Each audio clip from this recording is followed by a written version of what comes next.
దేవుని అతి పరిశుద్ధ నామానికి మహిమ కలుగును గాక. హోప్ ఫర్ టుడే వాక్య ధ్యానంలోనికి మిమ్మల్ని అందరినీ ప్రేమపూర్వకంగా ఆహ్వానిస్తున్నాను. ఈ ధ్యానంలో ఉంటున్న మీ అందరికీ మన ప్రభువైన యేసుక్రీస్తు నామములో లైఫ్ చర్చ్ వైజాగ్ నుంచి శుభములు తెలియజేస్తా ఉన్నాను. ఈరోజు దావీదు రాసిన 55వ కీర్తన 22వ వచనం చదువుకుందాం. నీ భారము యెహోవా మీద మోపుము, ఆయనే నిన్ను ఆదుకొనును.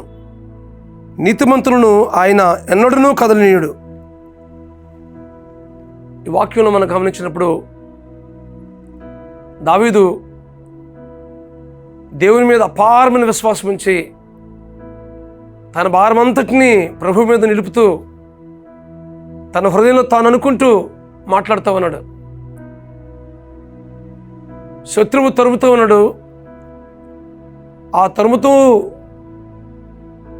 ఎంతో వేదన చెందుతూ ఉన్న పరిస్థితుల మధ్య, నలిగిపోయిన పరిస్థితుల మధ్య, కునుగుదల గురవుతున్న పరిస్థితుల మధ్య దేవుని మీద పరిపూర్ణంగా ఆధారపడుతూ తన జీవితాన్ని, తన పరిస్థితి అంతటినీ దేవునికి అప్పగించుకుంటూ దావీదు ఈ మాటలు చెప్తున్నాడు. నీ భారము యెహోవా మీద మోపము, ఆయన నిన్ను ఆదుకొనును. ఎవరితో చెప్పట్లేదు ఈ మాటలు, తనను తానే చెప్పుకుంటూ ఉన్నాడు. చెప్పుకుంటూ దేవుని సన్నిధిలో బాధపడుతూ ఉన్నాడు.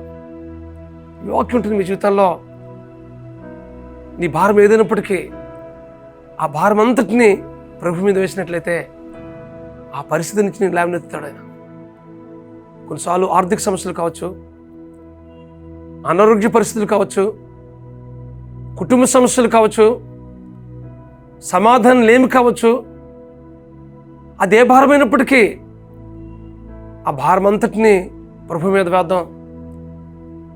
సంవత్సరాల తరబడి చేస్తున్నారా ప్రార్థన? జవాబు పొందుకోవట్లేదా? చాలా దినాల నుంచి కనబడుతున్నారా? జవాబు కొరకు ఎదురు చూస్తున్నారా?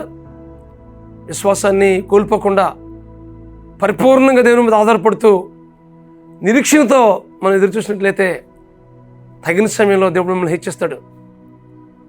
నీ భారం ఏదైనప్పటికీ ప్రభువుకు అప్పగించినట్లయితే వాటన్నిటి నుంచి విడిపించి మీ జీవితంలో గొప్ప సమాధానాన్ని, గొప్ప సంతోషాన్ని ఆయన ఉంచబోతున్నాడు. నీతిమంతులను ఆయన అన్నడు కదలనీయుడు. ఆయన మీద ఆధారపడే బిడ్డలు ఎంత మాత్రము విడిచిపెట్టే దేవుడు కాదైనా. నీ భారం ఏదైనప్పటికీ సమస్తాన్ని దేవునికి అప్పగించు. వాటన్నిటి నుంచి నీకు విడిపించి నీ జీవితంలో గొప్ప శాంతిని, గొప్ప సమాధానాన్ని ఆయన ఇవ్వబోతున్నాడు.